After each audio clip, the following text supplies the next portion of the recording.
Assalamualaikum warahmatullahi wabarakatuh. Alhamdulillah wassalatu wassalamu ala Rasulillah nabiyyina Muhammad ibn Abdullah wa ala alihi wa sahbihi wa mawalah, amma ba'du. Qala Allah Ta'ala: Al-hajju ashhurum ma'lumat faman farada fihinna al-hajja fala rafatha wala fusuqa wala jidala fil hajj. Muslimin dan muslimat yang dirahmati dan dikasihi sekalian, apabila selesai sampai di miqat, kalau kita di atas kapal terbang, pada waktu itu kita hendaklah berniat ihram. Selepas kita niat ihram, cara-cara niat telah kita sebutkan dalam siri yang lepas. Kemudian kita diminta supaya memperbanyakkan bertalbiyah. Labbaik Allahumma labbaik, labbaik la syarika laka labbaik, innal hamda wan ni'mata laka wal mulk la syarika lak. Itu cara berihram di atas kapal terbang. Sekiranya perjalanan kita bukan terus ke Mekah, dan kapal terbang kita akan terus ke Madinah ataupun pergi ke Jeddah dulu, kemudian kita naik bas ke Madinah, maka tempat kita nak berihram di mana? Apabila kita sampai di Zulhulaifah ataupun Abyar Ali nanti, pada waktu itu kita membuat persiapan diri kita di mana? Di Madinah. Buat persiapan diri seperti yang saya sebut tadi, membersihkan diri itu di Madinah lebih senang. Kemudian kita berpakaian untuk berihram. Sebagaimana telah dijelaskan tadi, bila sampai di miqat di Zulhulaifah, pada waktu itu kita melakukan, kalau kita sampai itu sudah masuk waktu zuhur, waktu asar, kita melakukan salat zuhur asar di sana. Kalau tidak ada waktu salat, maka kita sembahyang, melakukan salat tahiyatul masjid. Jadi selepas daripada itu, kita berniatlah ihram. Ada yang mengatakan niat ihram ni yang cantiknya apabila duduk atas kenderaan. Bila naik kenderaan, kita niat. Naknya kedudukannya selepas salat. Salat fardu atau salat sunat yang kita lakukan itu.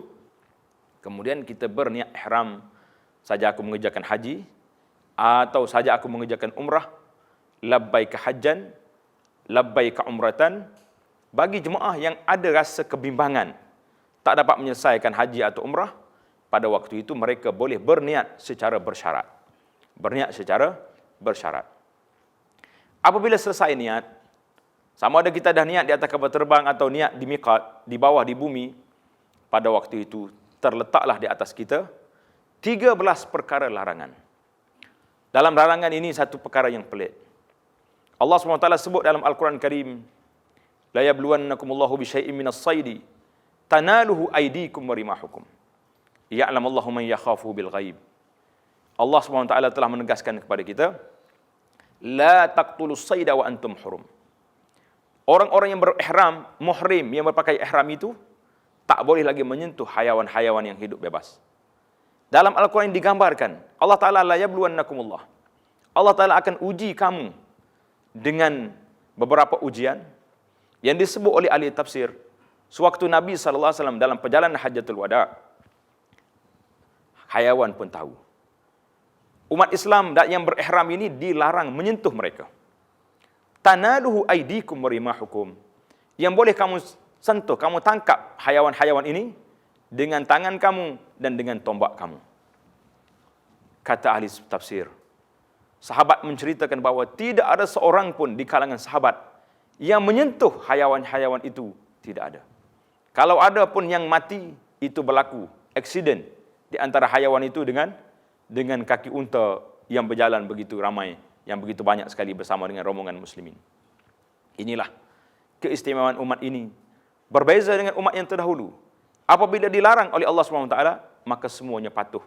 Semuanya akur, tunduk kepada perintah Allah SWT. Tidak seperti Bani Israel. Apabila dilarang menangkap ikan pada hari Sabtu, mereka tak tangkap ikan. Hari Jumaat dibuat kolam. Hari Sabtu ikan masuk.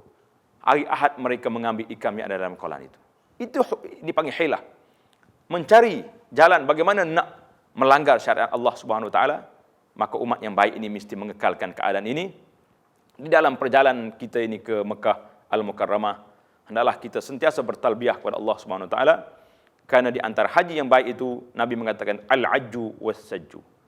Haji yang banyak mengangkat suara dengan bertalbiyah dan haji yang banyak menumpahkan darah-darah korban kepada Allah Subhanahu wa taala. Jadi dalam perjalanan kita, orang yang telah berihram, yang lelaki, hendaklah menutup tubuhnya dengan sempurna.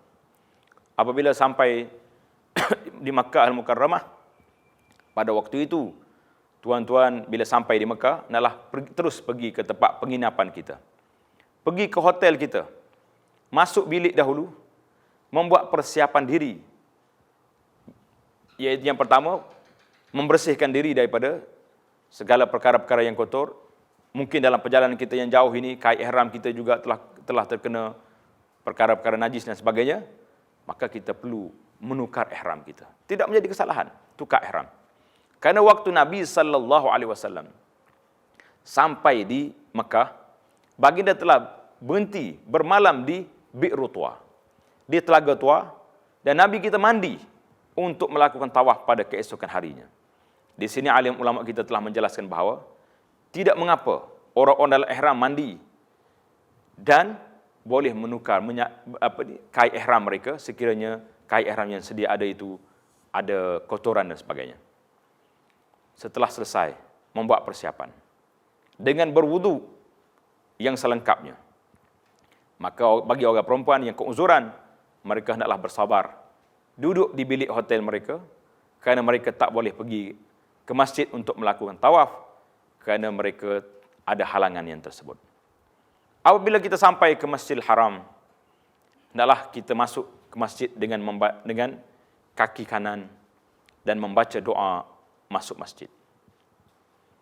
Setelah selesai sampai ke masjid, hendaklah kita melakukan tawaf. Tawaf yang pertama ini ada berbagai jenis. Bagi jemaah yang berniat ihram di miqat tadi sebagai tawaf niat ihram umrah, maka tawaf yang mereka lakukan itu dinamakan tawaf umrah, iaitulah tawaf rukun. Bagi orang yang melakukan haji sahaja, maka mereka apabila sampai ke Mekah hendaklah melakukan tawaf qudum. Tawaf qudum ini satu tawaf sunat untuk orang yang melakukan haji ifrad dan haji qiran. Untuk orang yang melakukan haji ifrad dan haji qiran, maka dilakukan tawaf qudum. Tawaf qudum ini satu tawaf sunat. Itu di antara jenis tawaf yang perlu kita perhatikan di antara tawaf rukun bagi orang umrah, bagi orang haji ifrad dan haji qiran adalah merupakan tawaf sunat yang disebut nama tawaf qudum, iaitu tawaf selamat sampai. Setelah selesai masuk ke dalam masjid, maka kita hendaklah melakukan tawaf dengan sempurna. Bagaimana caranya? Iaitulah yang pertama, bagi kaum lelaki yang berpakai ihram, hendaklah membuka kain ihramnya di sebelah bahu kanan. Membuka ihramnya di sebelah bahu kanan. Kalau kita nak jaga, nak hormat kepada Kaabah, tentulah kita akan buka sebelah bahu kiri. Kenapa dibuka sebelah kanan? Dan 3 pusingan yang pertama itu, bagi kaum lelaki, diminta supaya berjalan secara cepat. Orang panggil ramal dalam bahasa Arab, iaitulah lompat-lompat sikit, berlari anak. 3 pusingan, di antara Hajar Aswad sampai ke Rukun Yamani. Sebabnya, hikmah di sebalik cerita ini, iaitulah apa yang disebut oleh ahli sejarah, sewaktu Nabi SAW datang untuk mengerjakan umrah kali yang pertama pada tahun yang ke-6 Hijrah. Nabi SAW telah dihalang oleh Quraisy. Tidak diberi visa untuk masuk ke Makkah Al-Mukarramah. Dan mereka berjanji, pada tahun yang berikutnya, tahun yang ke-7, Nabi SAW akan diberi visa selama 3 hari, boleh masuk Makkah, melakukan umrah. Apabila Nabi SAW sampai ke Makkah untuk melakukan umrah, pada waktu itu syaitan datang beri nasihat kepada Quraisy, wahai Quraisy, Muhammad dengan kawan-kawannya yang datang itu perjalanan mereka 8 hari 8 malam daripada Madinah, tentu mereka penat.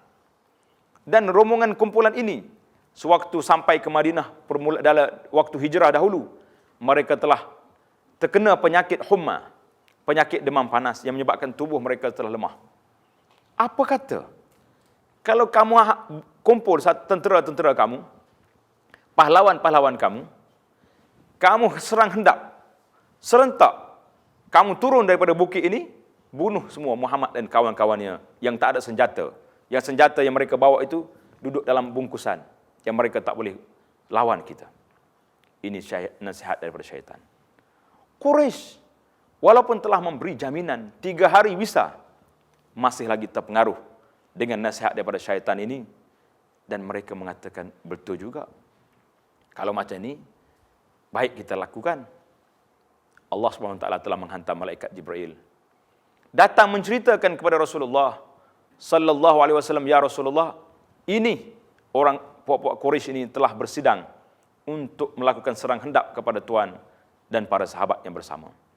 Pada waktu itu Rasulullah sallallahu alaihi wasallam telah mengarahkan para sahabat supaya buka bahu kanan. Buka, kita tunjuk kepada Quraisy bahawa kita bukan orang lemah. Kita adalah seorang muslim yang kuat, yang ada jati dirinya. Dan waktu nak lakukan tawaf, kamu juga diminta supaya ramal berlari-lari anak 3 pusingan ini, kerana Quraisy berada di atas bukit Jabal Qu'ayqi'an. Bukit Qu'ayqi'an ini di mana tuan-tuan? Iaitulah bukit yang bertentangan dengan bukit Abi Qubais. Bukit Abi Qubais, bukit istana sekarang. Bukit Qu'ayqi'an di sebelah itu, dia di sebelah sudut Hijr Ismail. Hijr Ismail di belakangnya itu bukit Qu'ayqi'an. Jadi Quraisy duduk di atas bukit ini, kerana itulah Nabi sallallahu alaihi wasallam telah memberi arahan kepada sahabat supaya ramal itu dilakukan di antara Hajar Aswad sampai ke Rukun Yamani. Di Rukun Yamani, Nabi kita minta supaya sahabat baca Rabbana atina fid dunya hasanah wa fil akhirati hasanah wa qina azabannar, berjalan secara biasa. Kerana Quraisy dah tak nampak. Sekurang-kurangnya sahabat yang ramal tadi sampai di Rukun Yamani boleh rehat sekejap jalan seperti biasa, dan Quraisy atas bukit sudah tidak nampak mereka ni lompat ataupun tidak. Jadi itu dia panggil hikmah. Setelah mereka lihat Rasulullah sallallahu alaihi wasallam dan para sahabat yang telah mendedahkan bahu sebelah kanan kepada mereka. Ini sebabnya kita buka bahu sebelah kanan. Kalau nak hormat kepada Kaabah, buka bahu kiri, kerana Kaabah di sebelah kiri kita. Quraisy tengok, mereka lihat, dia kata jangan-jangan. Ini bukan manusia biasa Muhammad dan kawan-kawannya. Walaupun rancangan kita mengatakan mereka lemah, kerana sudah perjalanan yang begitu jauh dan telah diserang penyakit humma, tetapi mereka berjalan seperti jin yang begitu hebat sekali. Jadi serangan itu terbantuk dan tidak terjadi. Muslimin dan muslimat, apabila kita lakukan tawaf, Quraisy sudah tidak ada. Mungkin terfikir dalam kepala kita, apa sebabnya masih dilakukan amalan seperti ini? Quraisy sudah pergi. Soalan ini juga telah berlaku kepada Sayyidina Umar Ibn Khattab radhiyallahu ta'ala anhu, juga terfikir, apa lagi yang kita nak tunjuk?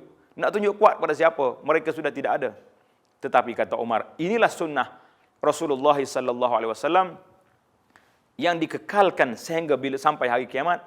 Tujuannya tuan-tuan dan puan-puan, apabila kita berjalan melakukan tawaf di rumah Allah Ta'ala, di Baitullah Ta'ala ini, dengan kelakuan begini, akan mengingatkan kita betapa susahnya Rasulullah sallallahu alaihi wasallam nak mempertahankan agama ini. Dan umat Islam sepanjang zaman, walaupun peristiwa itu sudah tidak ada, kita diminta melakukannya, kerana ini pernah dilakukan oleh Rasulullah sallallahu alaihi wasallam, yang menunjukkan kepada kita setiap amalan yang dilakukan oleh Rasulullah, sama ada kita tahu sebab atau kita tidak tahu sebabnya, adalah merupakan satu amalan yang mesti kita ikut dan kita lakukan. Kalau ditanya kenapa? Kerana ini amalan Rasulullah sallallahu alaihi wasallam. Jadi tuan-tuan, apabila waktu kita berjalan mengelilingi Kaabah sebanyak 7 keliling, 7 pusingan, bermula daripada Hajar Aswad. Kalau boleh, kita kucuk Hajar Aswad, kucuklah.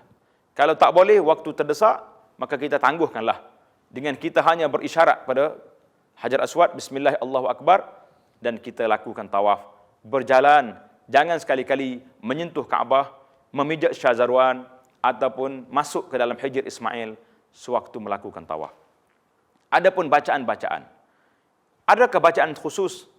Para ulama mengatakan bahawa yang didengar daripada Nabi SAW ketika tawaf itu, iaitulah Nabi membaca di antara rukun Yamani dengan Hajar Aswad, Rabbana atina fid dunya hasanah wa fil akhirati hasanatan wa qina azabannar. Adapun doa-doanya lain ada sebahagian disebut daripada Nabi, ada sebahagian disebut daripada para sahabat, tetapi tidak ada doa khusus yang sahih sebagaimana Rabbana atina fid dunya hasanah. Ini menunjukkan kepada kita betapa luasnya rahmat Allah SWT itu diberi peluang kepada setiap orang yang melakukan tawaf itu agar bertawaf dan berdoa mengikut kehendak masing-masing. Orang yang ada kehendak ini, jadi tak perlulah kita ikut guide-guide yang telah bawa kita dengan doa yang mereka baca itu. Tuan-tuan sendiri, dengan doa yang telah tuan-tuan tulis, baca, ingat, hajat apa yang kita nak. Di sini tempat. Di sini tempat kita berdoa, merayu kepada Allah SWT, agar Allah SWT berikan kepada kita rahmat dan keampunan. Satu perkara lagi yang perlu diteliti, iaitulah masalah wuduk ketika tawaf. Masalah wuduk ketika tawaf, di antara syarat tawaf mesti berwuduk. Bagi orang perempuan mungkin tidak begitu bermasalah. Mereka boleh pakai stokin, walaupun tangan dengan muka terdedah, tapi tidaklah satu perkara yang berat. Bagi kaum lelaki, kaki terbuka. Semua tempat terbuka. Dan waktu tawaf juga kita diminta supaya buka bahu kita. Di sana akan berlaku sentuhan di antara lelaki dengan perempuan yang tidak sengaja. Dan di sana, apakah terbatal wuduk kita apabila kita tersentuh orang lain, perempuan, tersentuh isteri kita sendiri di tempat yang terdedah, di antara kulit dengan kulit, ataupun macam mana. Jadi perkara ini telah dibahaskan oleh alim ulama kita. Dalam mazhab Syafi'i, yang mengatakan bahawa sentuh di antara laki-laki dengan perempuan, kulit dengan kulit ini adalah terbatal wuduk seorang itu. Kecuali pendapat yang lemah, muqabilul asah, yang diterima pakai oleh pihak muzakarah tabung haji. Pendapat ini hendaklah diterima pakai kepada jemaah haji kita untuk menyelesaikan masalah wuduk ini. Dan tuan-tuan kena ingat, walaupun ia pendapat yang lemah dalam mazhab Syafi'i, tetapi ianya disokong oleh 3 mazhab lain. Mazhab Abu Hanifah, yang disebut dengan mazhab Hanafi, mazhab Maliki dan mazhab Hambali. Ia mengatakan sentuh orang perempuan tanpa syahwat ini tidak membatalkan wuduk. Jadi untuk menyelesaikan masalah ini, maka hendaklah kita menerima pandangan ini tanpa ragu-ragu. Jadi kalau tuan-tuan masih lagi ragu, aku ni batal tak batal wuduk, berjalan duk tengok sana sini, jadi kelang kabut. Yang kita nak dalam tawaf ini, kita berjalan secara khusyuk, betul-betul tawajuh pada Allah, dengan zikir kita, dengan istighfar kita, tanpa kita duk fikir siapa yang langgar kita, siapa yang kita langgar siapa. Itulah di antara perkara yang perlu dijelaskan. Kemudian, di antara tempat yang kita boleh sentuh, iaitulah Hajar Aswad. Kalau boleh sentuh dengan tangan, sentuh. Kalau tak boleh sentuh, dengan isyarat. Apabila sampai ke rukun Yamani, kalau boleh kita istilam, gosok dia, kita gosok. Kalau tak dapat, tak perlu diisyarat. Terus dia berjalan sampai ke Hajar Aswad pula. Sekiranya kita pergi secara berkumpulan, suami isteri contohnya. Suami kata, dah siap, 7. Isteri kata, nak, dah, belum, 6 baru. Bagaimana kita nak selesai masalah? Jangan kelahi dekat depan Kaabah, jangan. Tambah satu lagi. Ini kaedah. Apabila berlaku syak atau keraguan, maka ambil yang sedikit. Ambil yang sedikit. Jangan kelahi di situ. Nanti depan Kaabah pun kelahi juga, jadi masalah. Jadi ambil yang sedikit. Pada waktu itu, kita jadikan yang 7 tadi, ikut yang sedikit, yang 6, tambah satu lagi. Tambah satu lagi. Apabila selesai daripada tawaf, dan hendaklah kita melakukan sunat tawaf 2 rakaat. Lakukan sunat tawaf 2 rakaat. Di mana tempatnya? Di belakang makam Ibrahim. Wattakhizu min maqam Ibrahim musalla, itu seboleh mungkin. Jadi kalau kita terhalang, orang terlalu ramai contohnya, tak dapat di makam Ibrahim, kita pergi ke belakang lagi. Kalau tak dapat juga, salatlah di mana-mana pun dalam masjid itu. Ya, jadi pahalanya insya-Allah dapat setelah selesai daripada melakukan tawaf dan 2 rakaat sunat tawaf, tuan-tuan dan puan-puan, bolehlah minum air zam-zam sambil kita berdoa dengan doa yang diajar oleh para sahabat, doa minum zam-zam. Timbul persoalan di sini, kalau seorang itu selepas tawaf, dia rasa penat. Bolehkah tidak dia balik dulu ke bilik dia, ke hotel, berehat sekejap, kemudian datang lagi sambung untuk melakukan sa'i?